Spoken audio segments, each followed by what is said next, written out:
This is basic fluid mechanics until now. Now, coming slowly to turbulence, you saw that equations not only govern incompressible low Mach number flow, but also we said that it governs high Mach number flows, transonic flows with normal and oblique shock waves. They govern everything. Similarly, they do not care. I mean, Navier-Stokes equations, they do not care whether the flow is laminar or turbulent. When we are observing flows, we see strange things happen. For example, flow that is passing a bump, the thing that you're seeing at the left, it's a curved wall, okay? It's obtained from Onero photographs. You see in this picture, you see uh, two very distinct regions in the flow, right? So one region is very nicely organized at the top. There is really not very much mixing here and there inside uh, in this region. So basically what I'm trying to say is if you are a fluid particle in this region, in this upper region, you're very happy.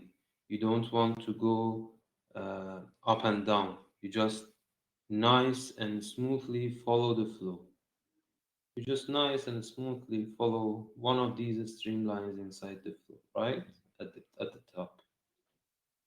But the second region is completely opposite in the bottom. And it doesn't even look like the region at the top, right? But this is the same flow field governed with the same deterministic equations. The equations are the same.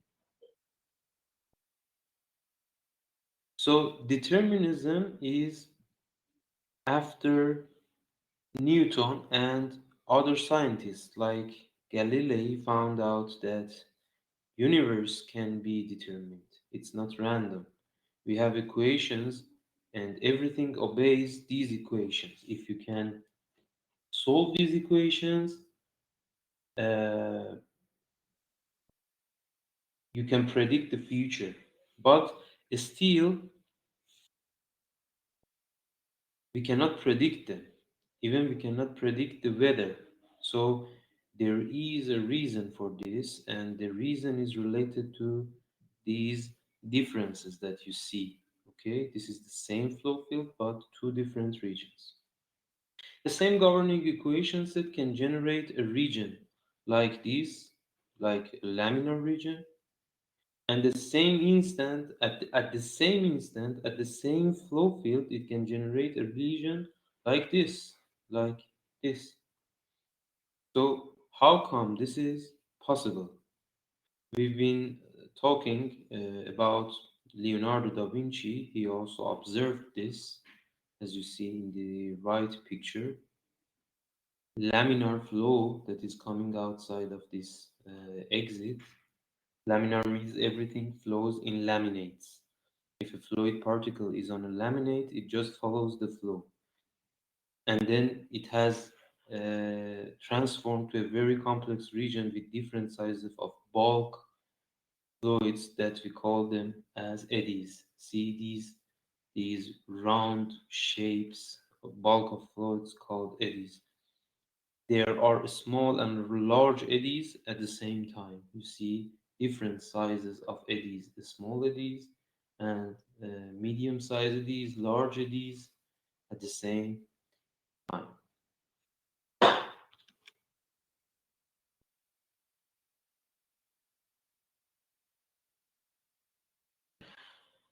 Okay, let's continue. The thing is, an equation set that generates a very nicely organized region as well as in the same time a very disturbed, unorganized, and random like looking region, is not unique to fluid mechanics.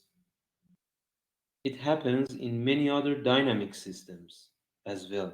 So, the dynamic system that we're talking about right now is a pendulum. Okay? The key point here is if the equations governing the system are nonlinear. So, nonlinear, let's say, nonlinear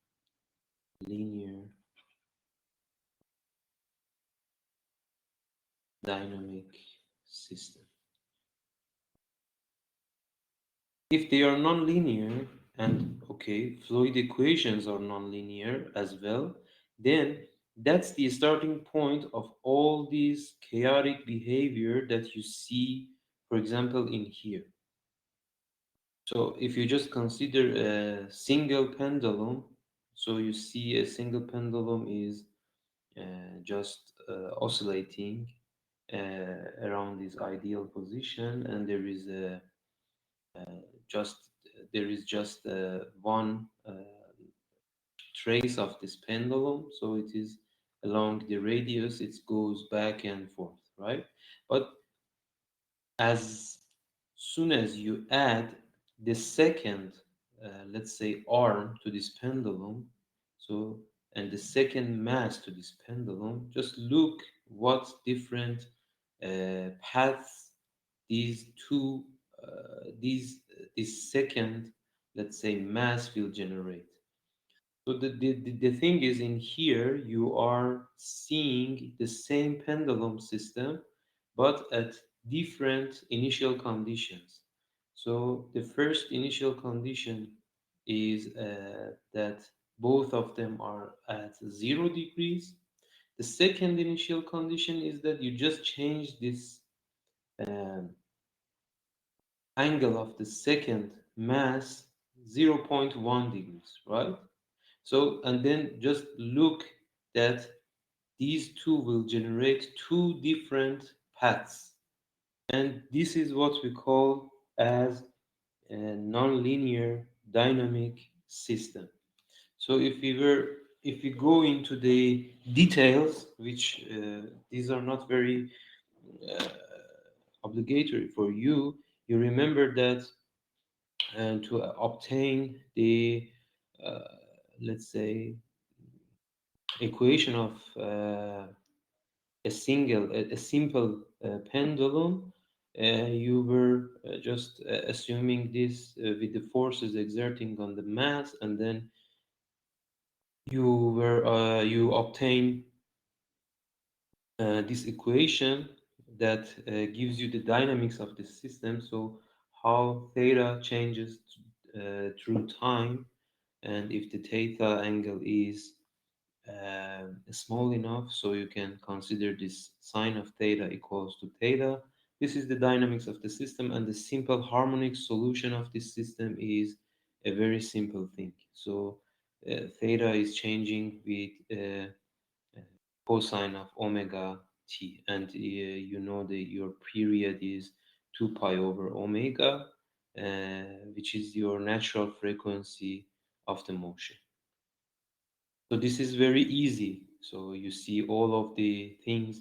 This is the dynamic model of the system. This is the solution of that, and everything is easy. But let's go to the two pendulum problem. In case of two mass pendulum, you need to define, as I said, mass one and mass two, theta one and then theta two, L1 and then L2. If you write an equation of motion, a simple dynamics problem, not even fluid mechanics problem. See, we have just two mass, okay, two masses on the pendulum. It's a simple dynamics problem. It's not even fluid mechanics, because in fluid mechanics, all of those molecules can be taken as one mass. Okay, it's only two mass problem. For these two bodies, this is what you get. So this is the change of the theta one angle, This is the change of the theta 2 angle. See the equation that you obtained. The top one is the angular acceleration of the top ball, top mass. The bottom is the angular acceleration because you have double dots in here. This is the double theta 1 double dot. It's angular acceleration. So it looks very complicated, but uh, really it's not because there is no derivative inside these let's say equation. See, can you see any derivative? It's only one derivative in here, okay, in here. So it's not very complicated. Just sine and cosine and some squares. But we see a lot of squares and sines and cosines which make it nonlinear. So this nonlinearity of the system comes from those things. So the equation of motion of this simple system, two mass pendulum, is governed by a nonlinear set of equations. Then what will happen if you actually plot the motion of these two balls? It looks completely random as we plotted in here. The motion of these two balls, it is very completely random. A simple dynamic system like a two-ball pendulum can generate a very complex behavior. It looks like there is no pattern to this. If you follow the trajectory of the second ball, it creates a complex looking set of trajectory, but still is confined within some boundary. Even if this dynamic system generates this complex behavior, just imagine that fluid equations, which are also nonlinear, it should be expected that they should generate some complex behavior also. So with this two-mass pendulum system, people also do some artworks. If you attach LED lights, it creates some crazy patterns like these ones that I give to you at the right. And if you actually plot the angle of the second arm versus time, we have two arms, L1, L2, and the angle of the second arm, the first arm is in blue, the second one is in red. So if you do two simulations, or sorry, if the blue and red are two different simulations as I showed to you in here, so just a little bit difference in the initial condition of the second arm. Until some certain point, these two simulations you can see until some certain point, until here, these two simulations are uh, exactly on top of each other. But after this point, they're totally different. See, you will see the deviation of red from blue, two different simulation. How this can happen? The same equation set is governing, but the solution is completely different. So which one is correct? This is the question.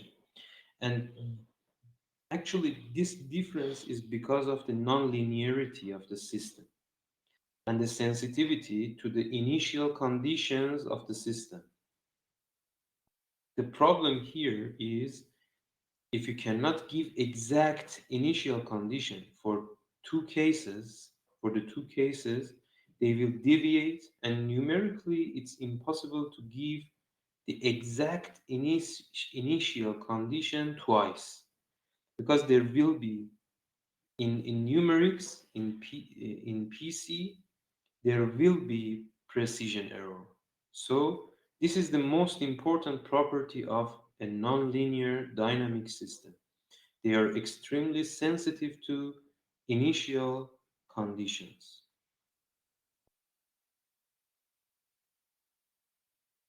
Okay, this is why actually we cannot predict weather as well. because weather is governed by Navier-Stokes equations. Atmospheric flows are governed by Navier-Stokes equations.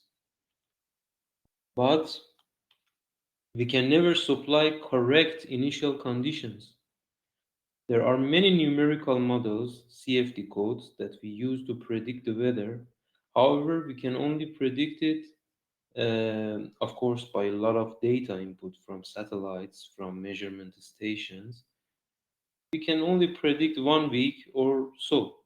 Theoretically, we should be able to predict the weather 10 million years from now, but we cannot because of this nonlinearity of the system and the sensitivity to the initial condition.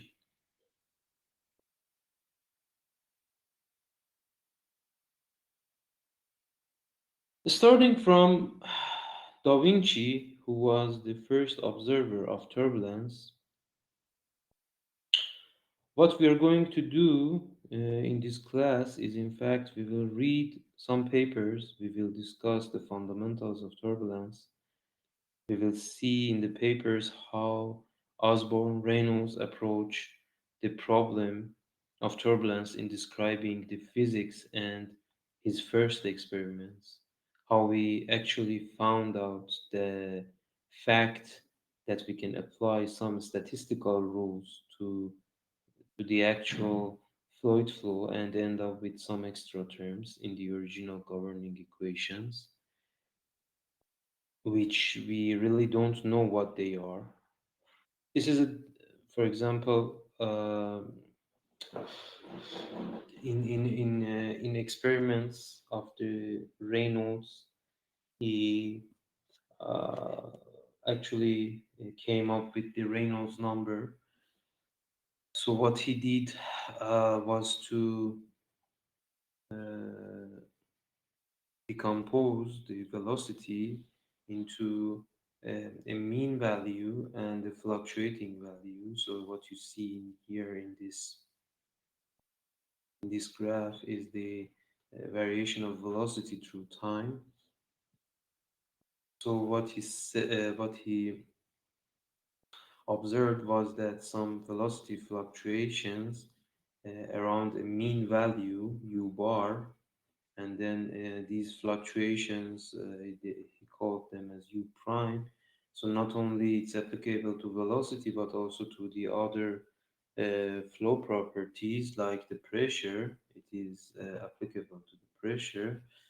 And then he said that if you decompose the instantaneous velocity into a mean value and into a fluctuating value, then the mean of the fluctuation is actually zero. So the fluctuations are fluctuating around zero mean.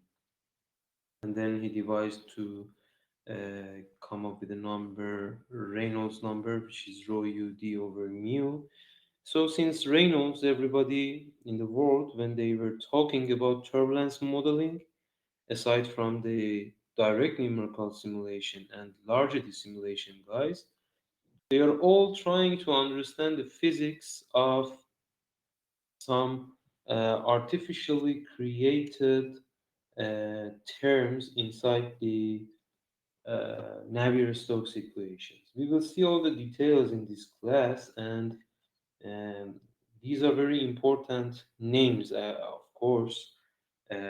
These Osborne Reynolds is very important. So, what is happening actually if you apply these Reynolds decomposition that we are talking in here into your normal Navier-Stokes equations?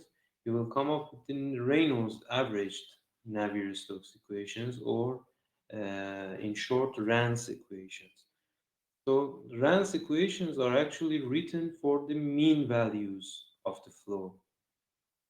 So you see, Navier-Stokes equations are written for the instantaneous values of the flow, but the Reynolds average ones are written for the mean values. What's the difference between these two in terms of mathematics? Actually, the continuity equation is a one-to-one equation. So whatever you see instantaneous manner, you see it in the mean flow in continuity. But for the second equation, which is the momentum equation, you see some terms are similar together, but you have another additional term at the end of this Rhine's equation, which we said that this term, we do not know what is this term. It is an additional term. It actually does not appear in the original. There is not no such term in the original equation, and uh, except for this term. So what is this term? That's the question that Reynolds tried to understand, and of course, the turbulence research after he introduced this term for the past almost 130 years tried to develop some mathematical and physics-based methodology to calculate this term. This is what we call as turbulence modeling. We will see all of these details, turbulence modeling, meaning that to find out uh, a way to calculate this term in this Reynolds average Navier-Stokes equations. That's what we mean by turbulence modeling. How to calculate this. So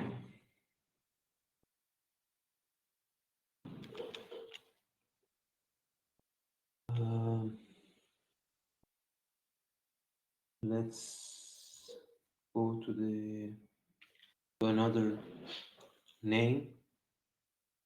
Another important name is Louis Richardson, who was the first one who actually described the phenomenology of turbulence. In other words, what is turbulence?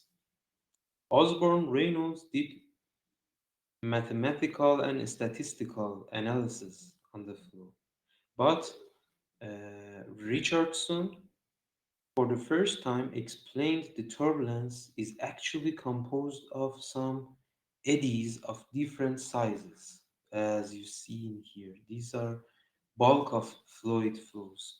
It's not a molecule, it's a bulk of molecules. It's a bulk of fluid that somehow has the same rotation. You may consider it as a vortex.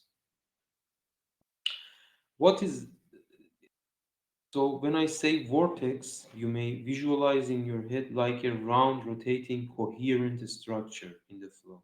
But it does not necessarily have to be round. For example, it could be like a very thin and elongated structure. So you have a kind of these structures inside your boundary layer, and we call them as a hairpin vortices. We call all these identifiable structures as eddies. So they are, as Leonardo da Vinci also sketched in his drawings, he sketched the eddies of different sizes.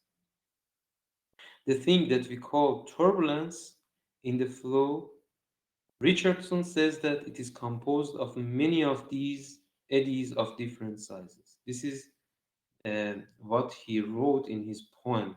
Actually, he said that big whirls have little whirls which feed on their velocity, and little whirls have lesser whirls, and so on to viscosity. So, what does it mean? It means you start with large eddies. These are a very large eddies. Everything breaks up into a smaller and a smaller and a smaller and smaller eddies, down to what we call today as a Kolmogorov length scale. And then all those little eddies cannot resist the great amount of friction, which is actually the viscosity, and they get dissipated to heat. So what we call it as dissipation, dissipated to heat. This is the general understanding of turbulence today. Richardson applied modern mathematical techniques of weather forecasting as well. So we would like to understand this geometrical breakup. For example, this eddy in here is broken into two eddies. Okay. Also, another question here is if we if the original eddy, say this eddy has energy amount of E, we want to know that if it breaks up into two eddies and this eddy has energy amount of E1 and this one as E2, we want to know that whether, for example, E1 is equal to E2, or maybe E1 is greater than E2, or maybe it's lesser than E2. Which one is true? Therefore, what we call knowing the energy spectrum of turbulence is extremely critical. Energy spectrum, how energy is distributed among different scales. The scale, see this scale L means the largest scales. You see the largest scales, larger these, and then it gets smaller, smaller, smaller, and you see the smallest scales in the flow. So we want to know how this energy, this could be a turbulent energy, this could be internal energy, whatever. We want to know that how this energy is actually distributed among the scales.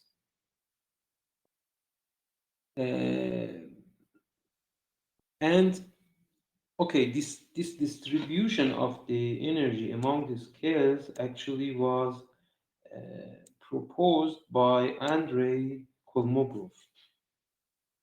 Uh, he was born in 1903 in Russia, and mainly he was working on mathematics and probability theories. And he also introduced the energy spectrum or spectral distribution of turbulence. So what you see in here is in the x-axis is the scales. So where you go from left to right, you will have a smaller scales, and these are getting larger and larger scales. You may consider that as scales, but it is represented as a wave number. So what a wave number is actually the opposite of the size of an eddy. So if the eddy is big, it's actually its wave number is small. It's in here, but for a small eddy, wave number is large. So small eddies are in at the right hand side. Um, on the x-axis, you go to smaller scales. If you go to the left, you go to the larger scales. So this is directly the size information, and the y-axis you see in here, it's related to the energy. So this E, energy of the inside the turbulence, energy level of the eddies. So if you are in the region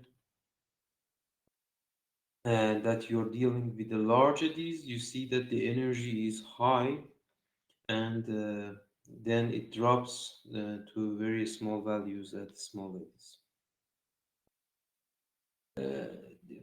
These symbols are showing different, let's say, measurements or different experiments through time. As you can see, some experiments started back in 1969, and it was in the wake, and then you have some experiments inside the grid turbulence generated by some grids. You see some homogeneous shear flows. You see experiments in pipes, in boundary layers, in channels, in round jets, and also again some boundary layers, and it all goes from 1969 to 1994. So when you put all of these experiments on top of each other, you see that after some time, after some while, I'm talking about this line, all of them will collapse on top of each other. See? So, and then they will follow the same variation, the same line, and this line, actually, the equation of this line is expressed by minus 5/3 of your turbulent kinetic energy. K is your turbulent kinetic energy. Epsilon is your dissipation. We will talk about these, but you just need to know. So what does it mean? It means that after some point, after some, let's say, a scale or wave number, actually the flow doesn't remember where it came from, whether it comes from a wake, it comes from a grid turbulence, it comes inside a pipe or in a channel or in a round jet. It doesn't matter for the particles. After some size of the particle, it doesn't matter. So this is a very interesting thing that Kolmogorov found in terms of turbulence. And then after another point, you will see a very sharp drop in your energy level, which is because of the dissipation and because of the friction, or simply because of the viscosity.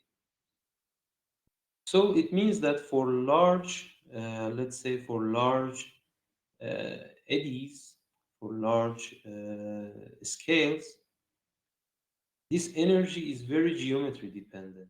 It matters for large eddies that they came from where? From boundary layer or from round jet or from wake.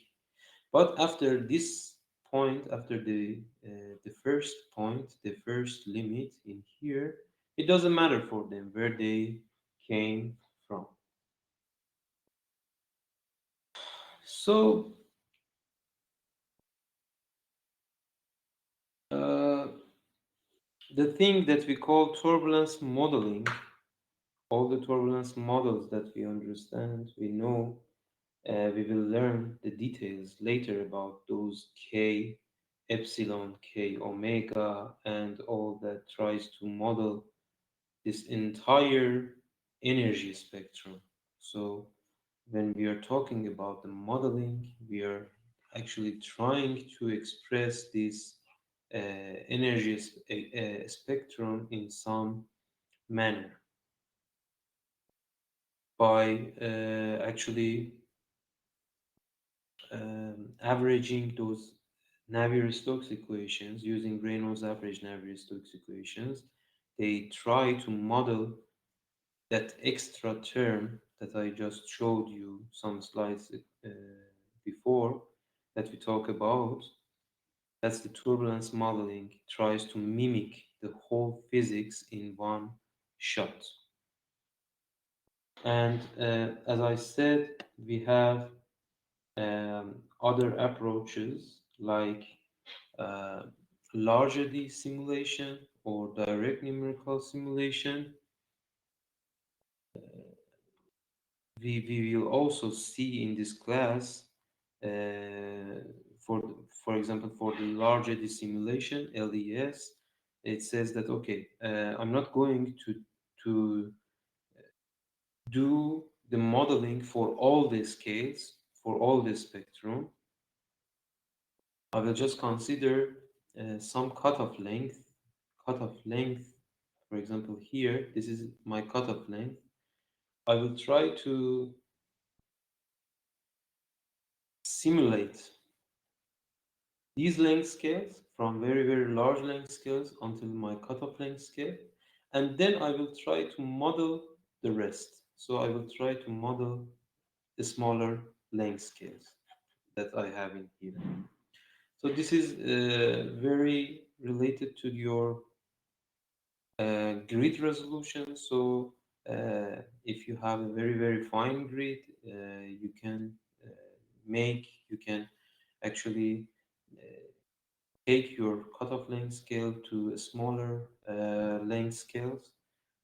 So it is depending on your grid resolution. That's called larger dissimulation. But uh, over the years, people said, okay, look, we are starting to have enough computer power to use enough grid resolution and enough also time resolution. We don't have to model anything. So why we model? Just don't model anything and just directly solve everything. Of course, this could happen only for very limited Reynolds number ranges, but if you do that, that is called direct numerical simulation, DNS. So we will see all the details about the direct numerical simulation as well through this course. There are all the things that I described are generally given in the context of what we call as chaos theory. So in terms of fluid mechanics, our governing equations are nonlinear and the initial conditions are very critical, and of course governing equations are much more complicated than that two mass pendulum. It's not as simple as algebraic pendulum equations. There are differential equations both in time and space. That's why turbulence is generated. The problem of turbulence in fluid mechanics was noticed before by Richard Feynman, and he was one of the important physicists of all times. And also, uh, there is a saying from Heisenberg, Werner Heisenberg, that he said, when I meet God, I'm going to ask him two questions: why relativity and why turbulence? And I really believe he will have an answer for the first.